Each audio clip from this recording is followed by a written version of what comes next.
આવો મહેમાન આવો. રામ રામ રામ રામ. જો કાકા આ હે છોકરો. ઈ છોકરો તો તમે એટલે હું છોકરો જ છું, પણ તમારી છોકરીને જે જોવા આવ્યો હે ને ઈ આ છોકરો એમ. એવું હે એમ ને?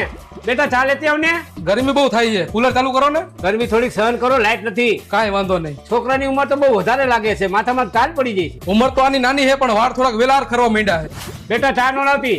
છોકરો મને ગમતો નથી, માથામાં વાર ખરે છે, ટાલ પડી જાય છે. પણ તમે સમજતા કેમ નથી? વાળ તો હું નવાઈ નખાવી લઈશ. હા એક થોડું વાળે દીકરી દેવાની હે, કુવામાં થોડી નાખવાની હે.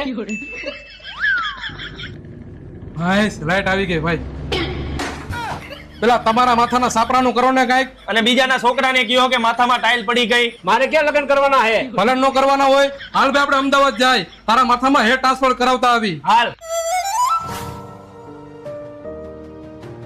અમારા ભાઈબંધ અહીંયા ખાતા પડી ગયા હે, તો અહીંયા ખેતી કરવાની છે. આ ભાઈ ખેતી નથી કરવાની, મારે વાળ ઉગાડવાના છે. હા ભાઈ ઈ બધું તને આ સાહેબ